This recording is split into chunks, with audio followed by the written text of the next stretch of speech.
Welcome back, everybody. Ready for another deep dive? Awesome. Today, we're going to be tackling Exodus chapter 13. From the King James Version, of course. Naturally.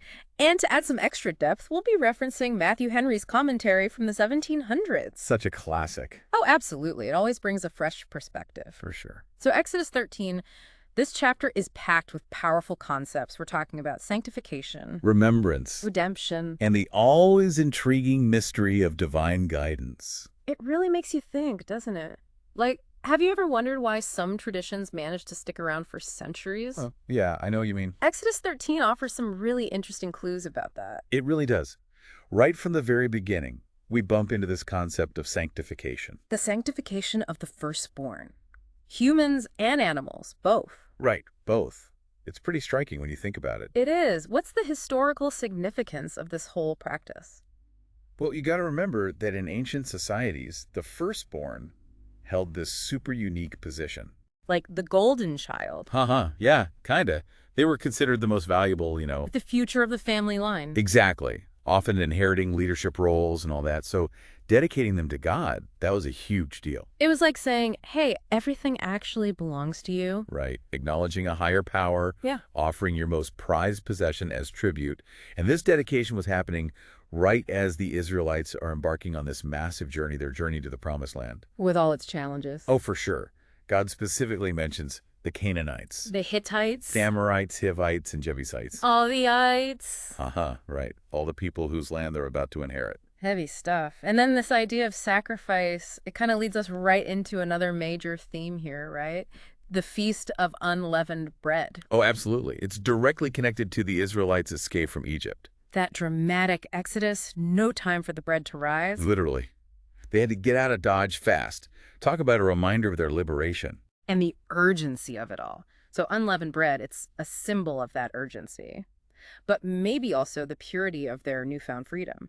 Yeah, I think so. It's about shedding the old ways, leaving behind the fluff, the puffery, and pretense of their former lives. Embracing a simpler existence. Exactly. More authentic. And, it's interesting to think about how this Feast of Unleavened Bread later ties into the Christian celebration of Easter. Ooh, good point. Could you elaborate on that connection? Well, think about it. Leaven, it makes bread rise, expand.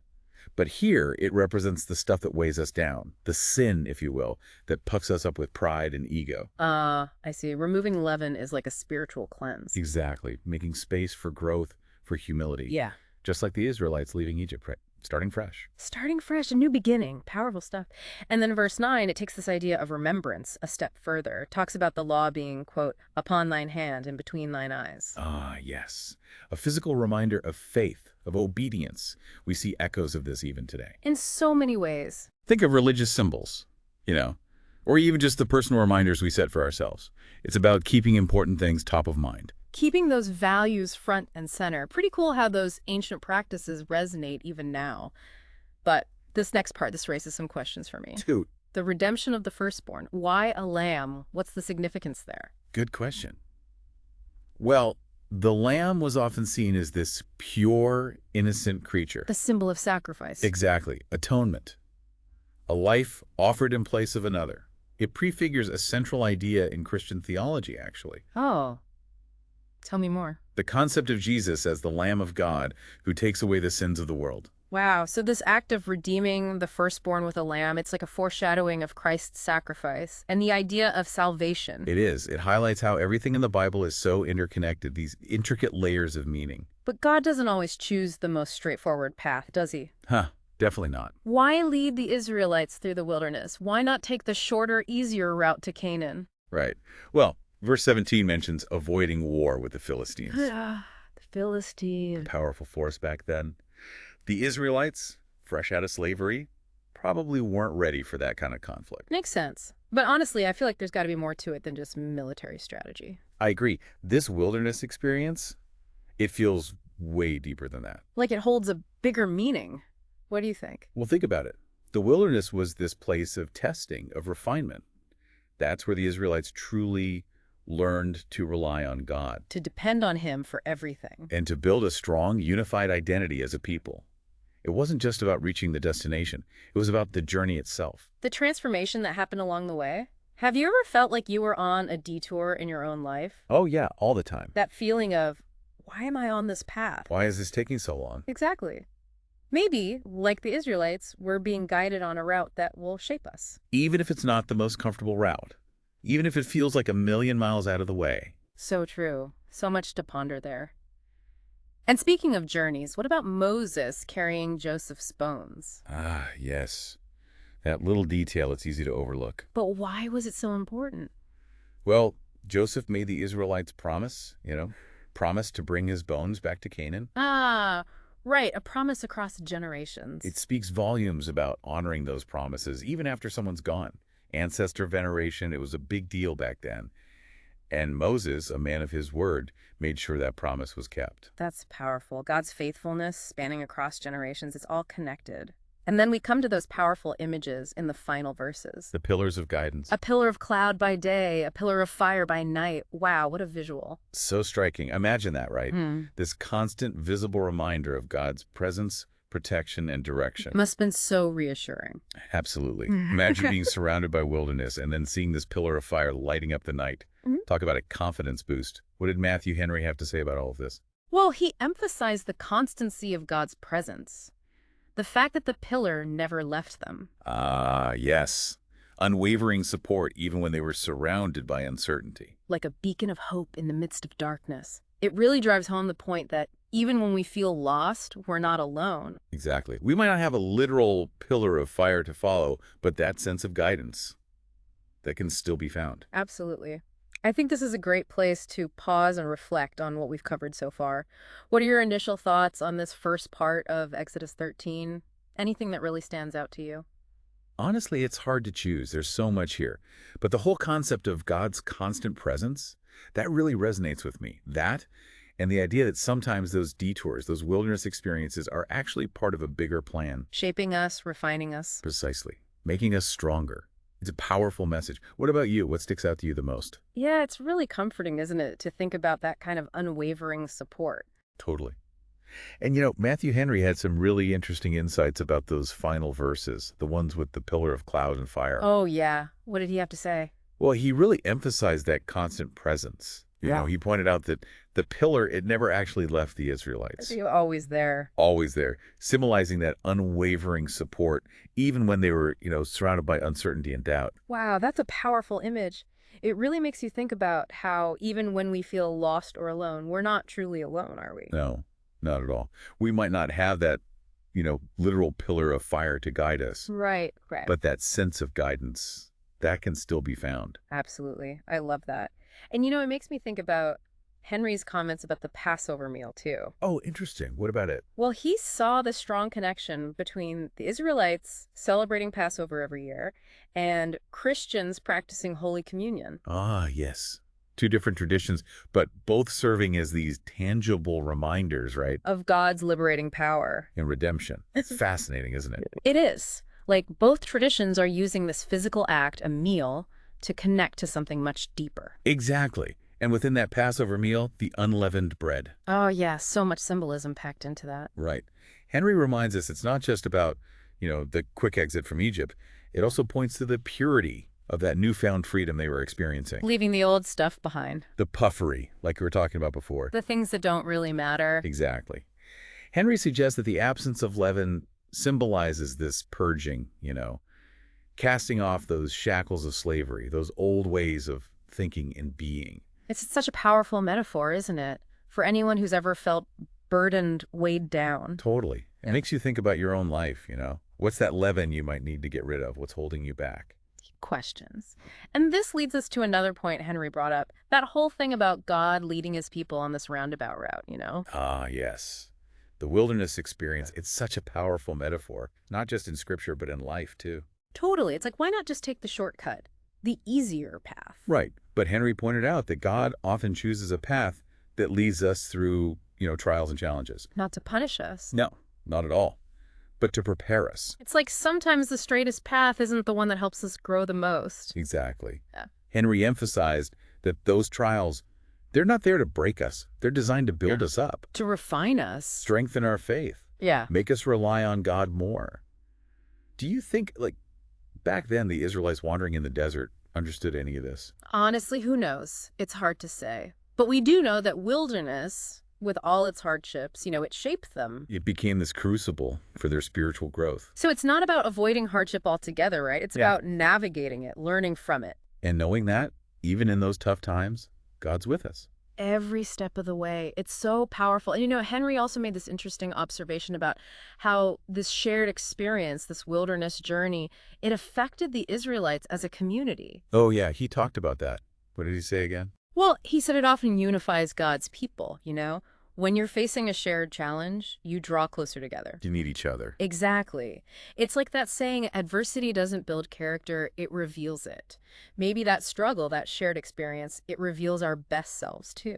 I love that. Yeah. And think about it. We see it all the time in the world, don't we? Communities coming together in times of crisis, putting aside their differences to help one another. It's pretty inspiring. It really is. Even in the darkest times, there's opportunity for growth, for connection. It's amazing how much of this ancient story feels so relevant to our lives today, isn't it? Totally. The symbolism, the challenges, the enduring themes of faith and guidance, it's all so powerful. It really is. What stands out to you the most from what we've talked about so far? It's hard to pick just one thing. Mhm. But that whole idea of God's constant presence, like we talked about with the pillar of cloud and fire, that really speaks to me. Me too. It's such a comforting thought. And it connects so well with what Henry was saying about the Passover and communion, these rituals that help us connect to something so much bigger than ourselves. Yeah, those are beautiful takeaways. And they kind of set the stage perfectly for the final part of our deep dive today, where we'll explore the last few verses of Exodus 13. Delve even deeper into their meaning. Exodus 13, it really takes us on this wild ride, doesn't it? It does. Literally for the Israelites, trekking through the wilderness. And metaphorically for us as we're reading and trying to understand. Trying to grasp those deeper meanings. We've seen them escape from slavery, wrestle with these new laws, face potential enemies. And all the while, there's this sense that they're being, tested. Guided, yeah, but definitely tested along the way. And those last few verses with the pillar of cloud and fire. Such a powerful image. They really sum it all up, don't they? They do. God's presence, that protection. Maybe even a little bit of tough love. I like that. Tough love. Because let's be real, it wasn't always a walk in the park for the Israelites, was it? Oh, absolutely not. Yeah. They complained, they doubted. They even wished they were back in Egypt at times. Right. But those human moments, they're what make the story so relatable, I think. They do. They were far from perfect. But God stuck with them, remained faithful to his promises. It's pretty awesome. It is. And it reminds me of something Matthew Henry wrote about these final verses. He didn't just focus on the literal journey, Oh, right. Yeah. He connected it to our own journeys, Mm-hmm. our spiritual wanderings. Exactly. He suggested that even though we don't have a physical pillar of cloud and fire to follow, We still have that presence. God's still there. guiding us, protecting us, even when we can't see it. It's a powerful thought, isn't it? Mm. Because let's be honest, we all crave that sense of direction sometimes. We do. Whether we're making a big decision or just trying to get through a rough day, knowing we're not alone. It makes all the difference. It really does. And remember how we were talking about God choosing the wilderness route? Instead of that easy, straight path. Yeah. Henry had some interesting things to say about that, too. Oh, he did. What was it again? He suggested those detours, those longer, harder paths. They're often part of God's plan for our growth. Like, he's taking us the scenic route, not to punish us, but To refine us, yeah. to shape us into who we're meant to be. It's so true. It makes you think about those times in your own life when... Oh, absolutely. I can think of a time when I was going through a really tough period. Oh, yeah. Felt completely lost, like I was wandering in my own wilderness. But looking back, You can see how it changed you. I can. It forced me to grow, to rely on my faith more deeply. Wow, that's amazing. It is. And it really speaks to what Henry was saying, Sometimes those detours, those unexpected turns, That's where we discover our strength, our true purpose. our resilience. And even though it's hard to see it when you're in the thick of it. Right. It's like, why me? Why this? Exactly. But maybe those challenges are also chances to connect more deeply with others, like how the Israelites were unified by their shared experience in the wilderness. Yeah, we were talking about that earlier. It's amazing how facing hardship together. It can bring people closer. It does. It reminds us we're not alone in those struggles. Yeah. And it often brings out the best in us. The compassion, the generosity, the resilience, it's beautiful. It really is. So we've covered a lot of ground today. We have. This deep dive into Exodus 13, it's been incredible. We've unpacked all this rich symbolism Explored some really deep theological concepts. and even found personal connections to our own lives. I love that. Yeah. What would you say is the most significant takeaway for you? For me, it's that reminder that even when life feels like a wilderness, When the path ahead is unclear. we're not alone. We have that sense of God's presence, that pillar of guidance, and that's something we can hold on to. No matter what. No matter what. Exactly. That's powerful. It is. And before we wrap up, I want to leave our listeners with one final thought-provoking question from Matthew Henry. He asked, if the Bible is our modern-day pillar of cloud and fire, Ooh, good one. how do we interpret its messages for our own journeys? That's such a great question. It challenges us to really engage with the text, To wrestle with its meaning, to find those personal connections. to apply its wisdom to our own lives, our own situations. Exactly. It's not just a book on a shelf. It's a living, breathing guide. A source of inspiration. So to our listeners, we invite you to ponder that question. As you continue exploring Exodus, And as you continue on your own journeys, we hope this deep dive has sparked some new insights for you. maybe even inspired you to, delve even deeper into these ancient texts. They really do have so much to offer. They do. So until next time. May you find guidance and inspiration on your own paths. Thanks for joining us.